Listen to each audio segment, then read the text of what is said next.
Good morning, Oklahoma. Welcome to another edition of Cow-Calf Corner. Today we're going to talk about keeping our replacement heifers on track so we can get them bred up and potentially calving ahead of the cows. We're joined again this week by Dr. Parker Henley. And Parker, as we think about keeping those replacement heifers on track, why is that important to us, and why do we want to give them more time to get rebred as 2-year-olds or get them to calve a little bit ahead of the mature cow herd going into that next breeding season? Well, absolutely. Thank you, Mark, for having me.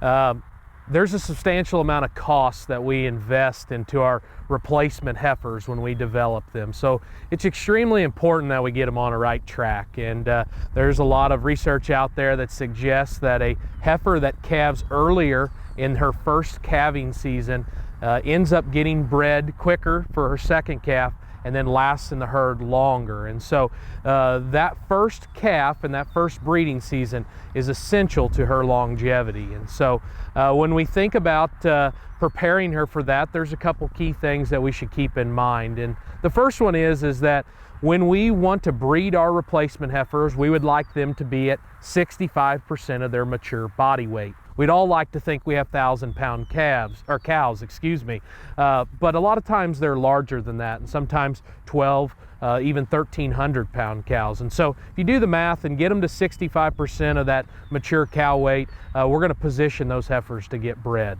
So Parker, as we think about calving out those 2-year-olds, where are they at relative to reaching their mature weight, and why is this important as we think about keeping them on track? Are they done growing when they calve at 2 years of age? No, and you know, the first thing to remember is that it's the hardest time to get a female bred in her life is for her second calf, or after she's calved that first time, and because she's still trying to meet her needs for growth as well as maintenance and lactation. And so there's additional nutrition that's required for her. And so if we think about one of the strategies to aid in getting those heifers bred in their second calving season, it's to calve them out prior to our mature cow herd, maybe 30 days beforehand.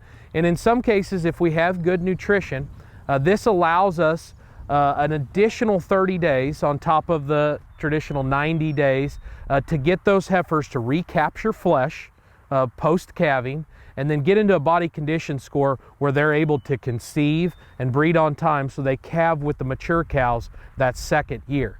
Obviously, if your nutrition is somewhat subpar or you have poor forage, heifers could actually lose more weight in that 30 days. And so you need to make sure you have adequate forage and nutrition available if you choose to go with this method. Anything else relative to keeping those yearling heifers on target, Parker? Absolutely. Well, it's important to plan, because as we start a breeding season, sometimes it sneaks up on us. And so, like I said, the grass is greening, and you know, it'll be here before we know it. And so if you calve in the first part of March with your mature cows, we need to have these heifers calving February 1.